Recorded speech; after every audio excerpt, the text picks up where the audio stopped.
Guys, good morning. मैं हूं आपका दोस्त चैट गुडर। आज पूरे 2 महीने के बाद, ऑलमोस्ट 2 महीने के बाद मैं ये वीडियो बना रहा हूं। और मैं भी एक परफेक्ट मोमेंट का इंतज़ार कर रहा था। मैं सोच रहा था कि थोड़ी सी तैयारी अच्छी हो जाए, अभी कुछ बोलना पता नहीं है कि क्या है। I was really into that perfectionist stuff, लेकिन मैंने यही जाना कि यार परफेक्ट मोमेंट कभी नहीं आएगा। And when people are in the learning process, they must just start. जो भी पढ़ा है, जैसा भी पढ़ा है, I am gonna present it. ठीक है ना? सो लेट्स होप कि ये कैसा जाता है। ठीक है ना? मैं भी क्योंकि लर्न कर रहा हूँ। I do not claim to be an expert और समथिंग, जैसा कि मैंने अपने लेक्चर 0 के अंदर ही कहा था। तो आज हम जो है लेक्चर 1 के ऊपर हैं। सो देखते हैं लेक्चर 1 किस तरीके का जाता है। सो हम बात कर रहे थे डिजिटल इलेक्ट्रॉनिक्स की। डिजिटल इलेक्ट्रॉनिक्स का जो एक बड़ा ही आधार है वो है हमारा, जिसको हम कहते हैं बूलियन अलजेब्रा। Boolean algebra. सवाल यह है कि बूलियन अलजेब्रा हम पढ़ते क्यों हैं। बहुत ही शुरू के दौर में हमारे पास जो साइंस एक हुआ करती थी, जो एक बड़ी बेसिक इंजीनियरिंग हुआ करती थी, वो हुआ करती थी इलेक्ट्रिकल इंजीनियरिंग। इलेक्ट्रिकल इंजीनियरिंग, उसके अंदर हम हैवी वोल्टेजेस के साथ किस तरीके से काम किया जाता है उसको देखा करते थे। फिर बाद में लोगों ने ये देखा कि बहुत कम वोल्टेजेस के ऊपर काम करके कुछ ऐसे यूज़फुल सर्किट्स को बनाया जा सकता है। बहुत सारे ऐसे सर्किट्स हैं, इंटीग्रेटेड सर्किट्स हैं और लॉजिक गेट्स हैं, कुछ इस तरीके की चीज़ें हैं, उसको लोगों ने बनाया। तो फिर वहाँ से उत्पत्ति हुई दोस्तों इलेक्ट्रॉनिक्स इंजीनियरिंग की। इलेक्ट्रॉनिक्स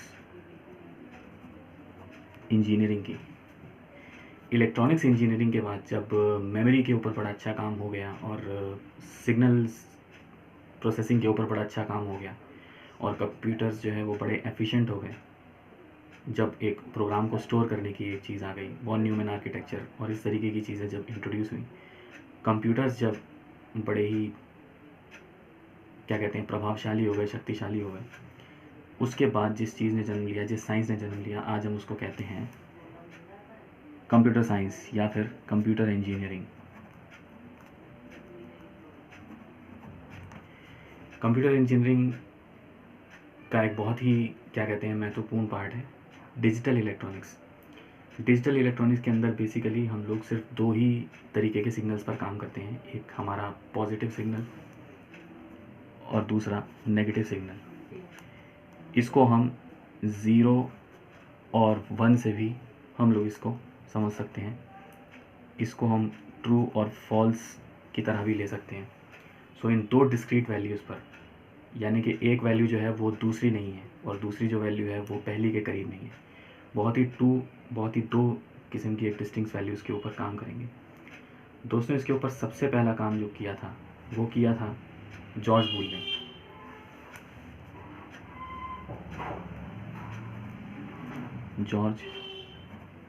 जॉर्ज बूल ने इसके ऊपर सबसे पहला काम किया था इन 1847 के अंदर। सबसे पहले उसने ये इसके ऊपर काम किया था हमारे देश के आज़ाद होने के करीब 100 साल पहले।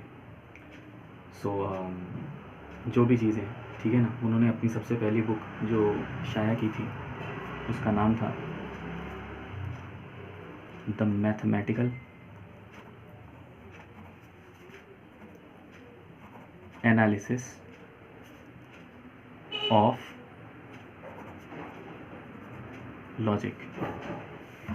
इसी के अंदर उन्होंने बाइनरी नंबर्स का कंसेप्ट इंट्रोड्यूस किया था। बाइनरी नंबर्स वो कौन से, जिसको हम लोग सिर्फ 0 और 1 का इस्तेमाल करके हम लोग जिनको रिप्रेजेंट करते हैं, सिर्फ ज़ीरोज़ और 1 का इस्तेमाल करके हम उनको रिप्रेजेंट कर सकते हैं। क्योंकि इससे जुड़ी हुई जो एक मैथमेटिक्स है, इससे जुड़ी हुई जो एक गणित है, वो जॉर्ज बूल ने ही दी थी।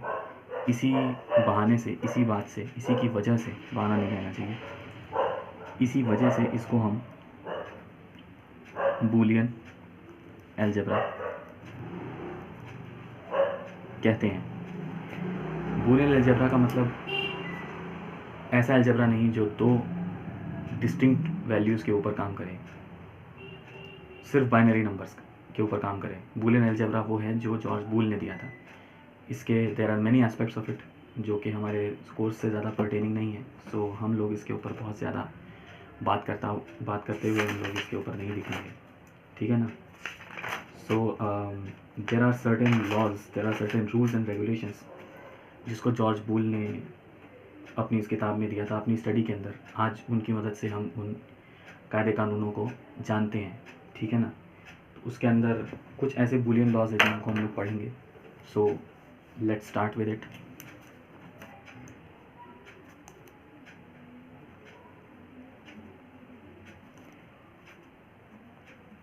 Boolean laws.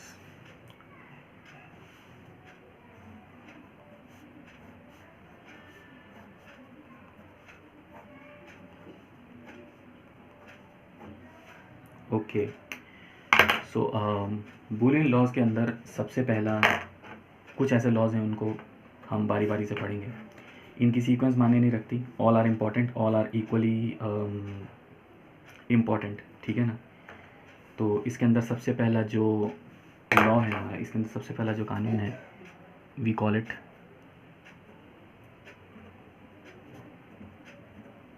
Idempotent law. Boolean algebra को आप इस तरीके से देख सकते हैं कि अगर कंप्यूटर साइंस फिज़िक्स है तो बूलियन अलजेब्रा उसकी मैथमेटिक्स है। जिस तरीके से मैथमेटिक्स के बगैर फिज़िक्स सिर्फ एक कहानी है, मजाक है, उसी तरीके से बूलियन अलजेब्रा के बगैर भी डिजिटल इलेक्ट्रॉनिक्स कुछ नहीं है, it is nothing. Digital electronics के अंदर बेसिकली हम क्या करते हैं कि नए नए सर्किट्स हम लोग बनाते हैं, वो किस आधार पर बनेंगे, सिग्नल्स को किस तरीके से प्रोसेस किया जाएगा, इसको हम लोग पढ़ते हैं। इन बातों का एहसास, इनका जो मीनिंग है, जो मैं आपको समझाना चाह रहा हूँ वो क्या है, ये आगे के लेक्चर्स में हम लोग देखेंगे दोस्तों, ठीक है ना। तो सबसे पहला लॉ है इसके अंदर आइडेम्पोर्टेंट लॉ। आइडेम्पोर्टेंट लॉ इस आइडेम्पोर्टेंट इस लफ्ज़ का मतलब, आइडम का मतलब, आइडम निकला है आइडेंटिटी से। आइडेंटिटी यानी कि सेम, और पोटेंट यानी कि उसकी ताकत, यानी कि the same power. Idempotent law, the law of same power, law of the same capacity. इसके अंदर आता है सबसे पहले A dot A is equal to A, और A plus A is also A। Okay, Boolean algebra के अंदर हम लोग मेन बेसिकली 3 तरीके के ऑपरेशंस पर ही काम करते हैं। वो है एंड यानी कि डॉट, और यानी कि प्लस, और एक है इनवर्स।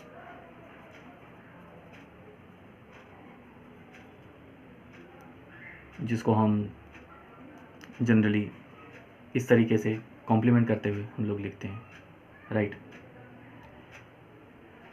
ओके, सो इन्हीं 3 ऑपरेशंस के ऊपर हम लोग बेसिकली काम करते हैं।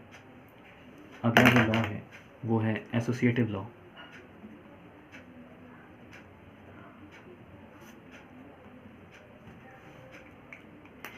एसोसिएटिव लॉ के अंदर हम लोग, एसोसिएटिव लॉ क्या है, A into bracket B dot C।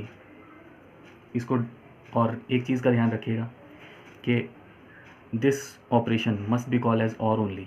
इस ऑपरेशन को हम लोग इस ऑपरेशन को भी एंड ही कहना चाहिए, और इसको इन्वर्स या नॉट ऑपरेशन हम लोग कह सकते हैं। इसको यही कहा जाए बिकॉज ये प्रोडक्ट और प्लस नहीं है, ये एंड और ही है, अपने एक स्पेशल मीनिंग के साथ है। इसे इसी के साथ समझा जाएगा तो बेहतर होगा। So this equals to A और B और C। उसके बाद आता है A and B and C। उसके बाद आता है A और B और C is equal to bracket open A और B और C। एसोसिएटिव लॉ है, यानी कि ब्रैकेट्स के होने से ना होने से इसके ऊपर ज़्यादा फ़र्क नहीं पड़ता। उसके बाद हमारे आ जाते हैं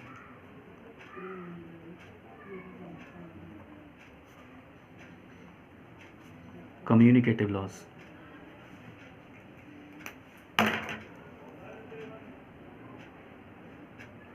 commutative, sorry,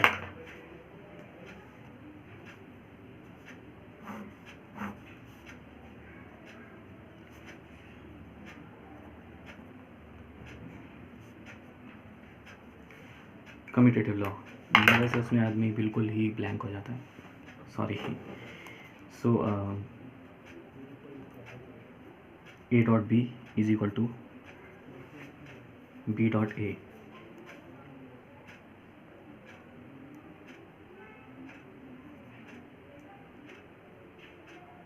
and a or b is equal to b or a, यानी कि ऑर्डर इसके अंदर मेंटेन रहे ना रहे, it hardly matters.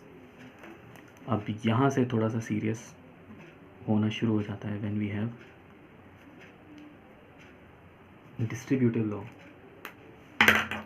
What in distributive law we have a dot b or c is equal to a dot b और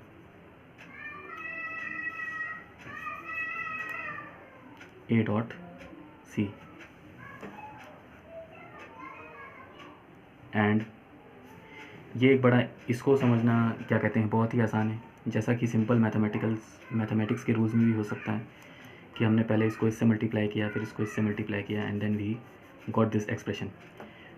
Boolean algebra की एक और नई जो एक और ख़ास बात है, वो जो एक नई उसकी ख़ास बात है वो ये है, we can perform this operation also. हम उसके अंदर ये ऑपरेशन भी कर सकते हैं, यानी कि जिस तरीके से हमने इस डॉट को बी और सी के ऊपर डिस्ट्रीब्यूट कर दिया, उसी तरीके से हम इसको भी इसके ऊपर डिस्ट्रीब्यूट कर सकते हैं। एज इन इस और ऑपरेशन को भी इस एंड ऑपरेशन के ऊपर डिस्ट्रीब्यूट कर सकते हैं। तो जैसा कि हमने किया था, पहले ए और बी को हमने लिख दिया। जैसा कि अगर हम इसको दोबारा लिखें तो पहले हमने ए एंड बी, और फिर इसको इसके साथ भी लिख दिया ए एंड सी, और जो बी और सी के बीच में जो साइन था, जो ऑपरेशन हो रहा था, हमने इसको एज इट इज़ लिख दिया। यहाँ पर भी हम लोग यही करेंगे, ए or B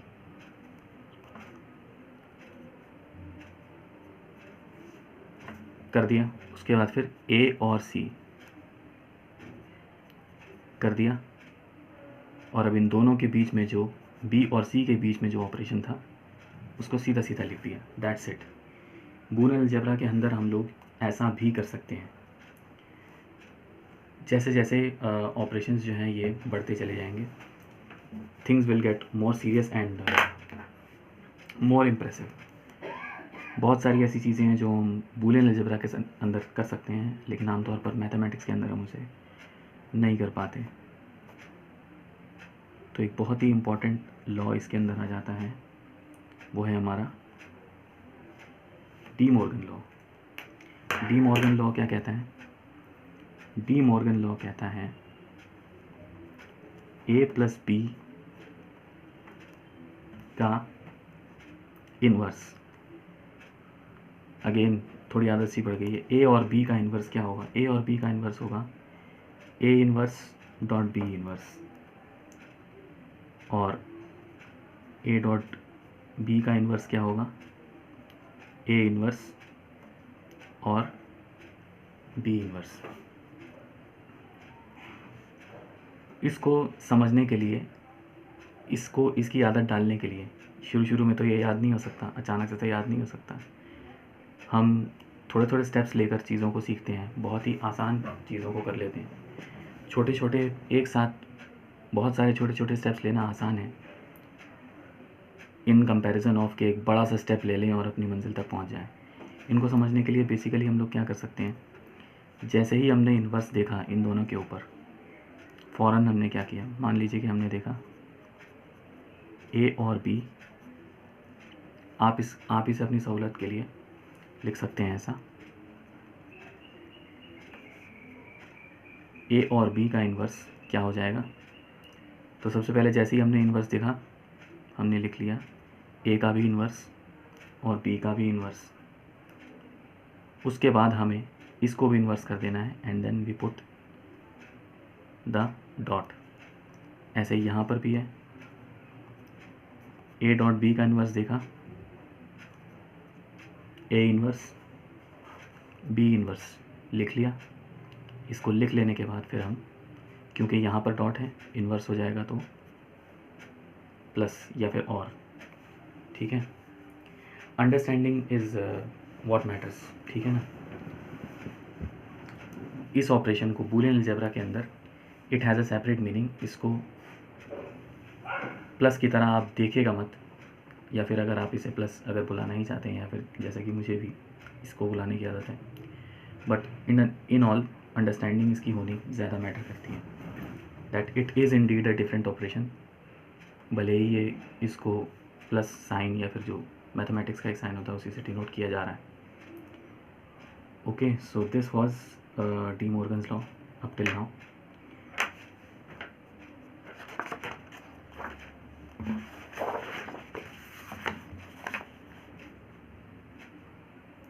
What's next? Next we have identity law.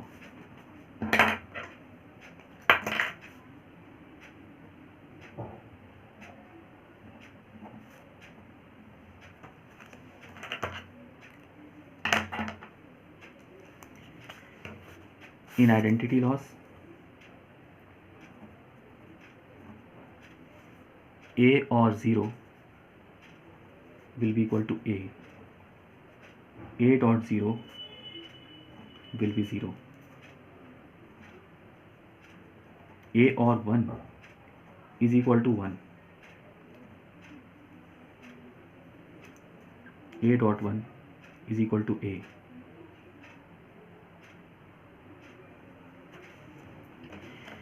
जैसा कि हम यहाँ पे देख सकते हैं कि ये तो सीधा साधा बिल्कुल स्पष्ट है, ये दोनों लॉज बिल्कुल एकदम सीधे स्पष्ट हैं। मैथमेटिक्स के अंदर भी इसका यही नतीजा निकलेगा, यहाँ पर भी कुछ ऐसा ही है। सवाल ये है कि how come this is coming, मतलब ये क्या चक्कर है। आप ये देखिए कि कंप्यूटर तो दो ही सिग्नल्स को पकड़ेगा, या तो लो और या तो हाई। मान लीजिए कि यहाँ पर एक सेंडर है, यहाँ पर एक रिसीवर है। अब मैं यहाँ से इसको सिग्नल्स भेज रहा हूँ, तो इस रिसीवर की तरफ जो बैठा हुआ कंप्यूटर है उसको तो दो ही चीज़ें पता हैं, एक लो और एक हाई, एक धीमी आवाज़ और एक ऊंची आवाज़, ठीक। अब ऊंची आवाज़ के अंदर ऊंचा, एक बार जब आपने ऊंचा बोल दिया तो यानी कि अब उस ऊंचे के ऊपर कितना भी ऊंचा आप बोल लीजिए, इट मेक्स नो डिफरेंस। आपने ऊंची आवाज़ में बात की, अब वो नाराज़ हो गया, अब वो नाराज़गी ही पकड़ेगा। नीची आवाज़ में बात की तो उसको पता चल जाएगा कि हाँ नीची आवाज़ में बात हो रही है। But the moment you use higher tone, अब उसके लिए सिग्नल हाई ही रहेगा। वो ऐसा नहीं है कि ए के अंदर और 1 के अंदर वो डिफरेंस करेगा। सो आप इसको इस तरीके से समझ सकते हैं एक अंडरस्टैंडिंग बनाने के लिए, just to black box the things. What is a black box technique, इसके ऊपर मैं एक अलग वीडियो बनाऊंगा। पढ़ाई के अंदर और जनरली एकेडमिक्स में वो टेक्निक काफ़ी काम आती है। And then we have complementation laws.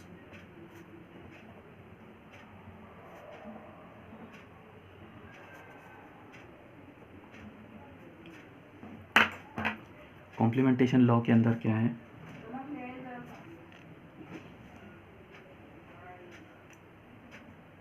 Sorry the resolution was a bit low. Complementation law के अंदर क्या है, 0 का इन्वर्स 1, 1 का इन्वर्स 0,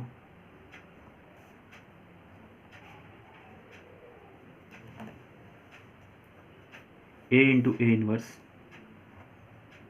0,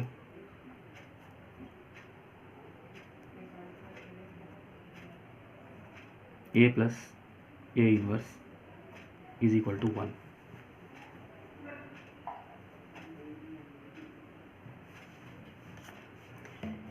ये दोनों लॉज तो बिल्कुल स्पष्ट हैं, यानी कि ये दोनों स्टेटमेंट्स बिल्कुल स्पष्ट हैं कि 0 का कॉम्प्लीमेंट 1 और 1 का कॉम्प्लीमेंट 0।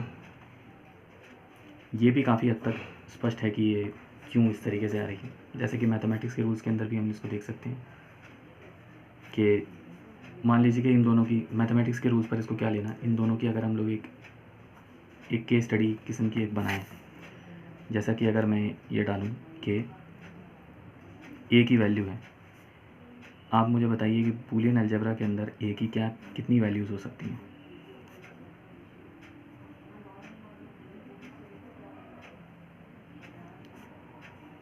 ज़्यादा से ज़्यादा 2, ज़्यादा से ज़्यादा 2 ही तो हो सकती हैं, और क्या हो सकती हैं, राइट। मान लीजिए कि सबसे पहले मैं ले लेता हूँ 0, राइट। जैसे ही मैं 0 लेता हूँ, जैसे ही मैंने इसका वैल्यू लिया 0,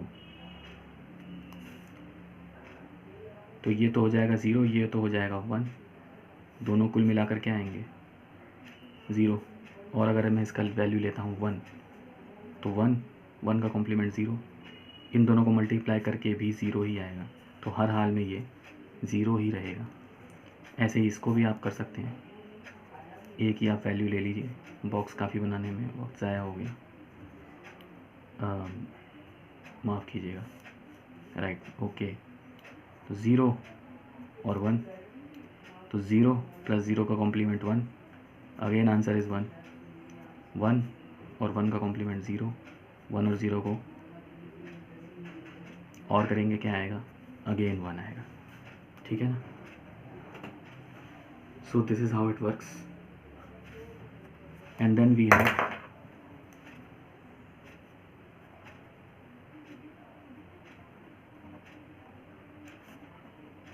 इन्वॉल्यूशन लॉ। इन्वॉल्यूशन लॉ बड़ा ही आसान, ए कॉम्प्लीमेंट का भी कॉम्प्लीमेंट खुद ए, ठीक है ना। आगे जाके जब हम लोग लॉजिक गेट्स पढ़ेंगे तब आपको इसकी अंडरस्टैंडिंग और भी ज़्यादा हो जाएगी कि आखिर ये जो रिज़ल्ट्स आए थे, ये रिज़ल्ट्स आए क्यों थे, ठीक है ना। अच्छा, अब इसके बाद एक बहुत ही इंटरेस्टिंग एक लॉ आता है हमारे सामने, वो क्या है, absorption law.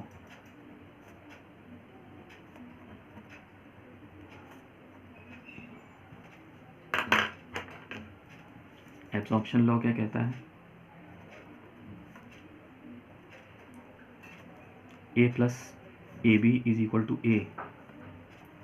a into a + b, वो भी a। सवाल ये है कि ये रिजल्ट्स किस तरीके से आ गए, इसको ज़रा एग्जामिन करते हैं। इन दोनों में से अगर हम लोग a और यहाँ से a और यहाँ से a अगर कॉमन लें तो हमारे पास क्या आता है, a इंटू 1 + b। हमने यहाँ से देखा कि ऊंची आवाज़ में कितनी भी आवाज़ फिर डाल लो, अब कोई फ़र्क नहीं पड़ता, अब वो ऊंची आवाज़ ही गिनी जाएगी। यहाँ पर भी जो हाई सिग्नल है वो हाई ही गिना जाएगा। इट हार्डली मैटर्स के ऊपर अब उसके अंदर कितनी वोल्टेज डाली जा रही है, ठीक है ना। वोल्टेज से आप कंफ्यूज मत हो जाइएगा, उसके ऊपर कितना भी और मात्रा में सिग्नल दिया जा रहा है, अब वो ज़्यादा ही गिना जाएगा। It is high signal only, high में और कितना भी डालो वो हाई ही रहेगा, हाई सिग्नल ही रहेगा। तो 1 + b becomes 1 and 1.1, sorry, a.1 again is a, right। उसके बाद आ जाता है ये,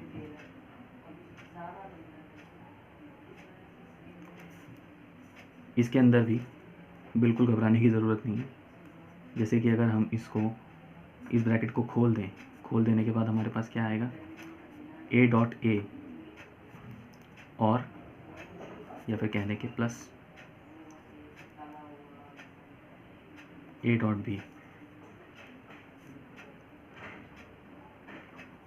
तो जैसा कि हम जानते हैं, हमने आइडेम्पोटेंट लॉ के अंदर क्या पढ़ा था कि a इंटू ए करो तो a ही आएगा, है ना।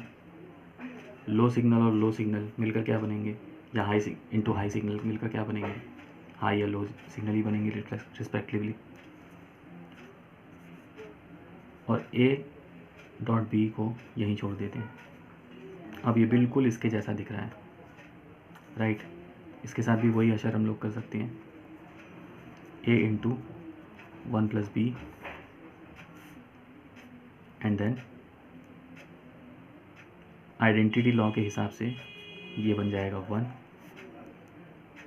और and then becomes a, right.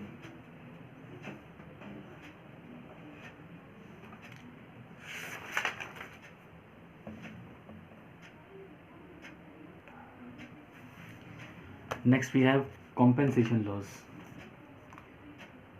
Compensation laws की आप तो सिर्फ स्टेटमेंट ही पढ़ लीजिए, कॉम्पेंसेशन लॉज, कॉम्पेंसेशन थ्योरम, कोई कर लें, ठीक है ना।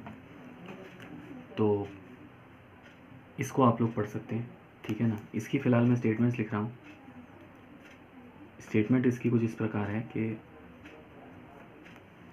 ए dot b plus a inverse c plus b c will be equal to a b plus a not c. तो जैसा कि आप देख रहे हैं कि कॉम्पेंसेशन थ्योरम ये क्यों है, बिकॉज इस यहाँ पर ये वाला टर्म भी है, ये वाला टर्म भी है, बट ये बीच में गायब हो गया। सो इतने बड़े स्टेटमेंट की हमें ज़रूरत नहीं थी। इससे जो इस इक्वेशन से जो सिग्नल जनरेट होता, इससे भी वही सिग्नल जनरेट होगा, इससे भी वही रिजल्ट आएंगे।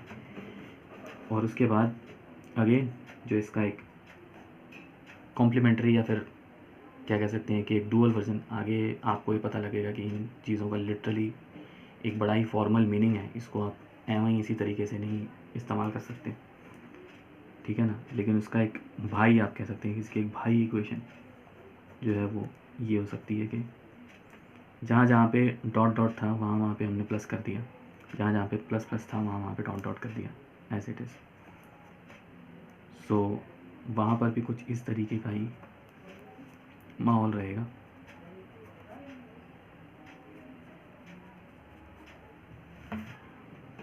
आगे जाके हम लोग एक चीज़ पढ़ेंगे जिसको हम कहते हैं कार्नोफ मैप। कार्नोफ मैप को सीखने के बाद ये कॉम्पेंसेशन थ्योरम तो बच्चों का खेल लगेगी। और बड़े बुजुर्ग ये भी फरमा गए हैं कि अगर किसी चीज़ को समझने का एक बड़ा आसान तरीका हो, मतलब बड़े बुजुर्ग ना भी फरमा के गए हों, तो एक बड़ी बुनियादी सी चीज़ है कि अगर किसी चीज़ को समझने का आसान तरीका है तो मुश्किल तरीका क्यों ही अपनाना, राइट। सो कार्नोफ मैप या फिर और जो डिफरेंट टॉपिक्स हैं, we will be doing separate video on दोस्त, ठीक है ना। अभी फ़िलहाल के लिए ये थे हमारे बूलियन लॉज जिनको हम लोगों ने साथ मिलकर पढ़ा।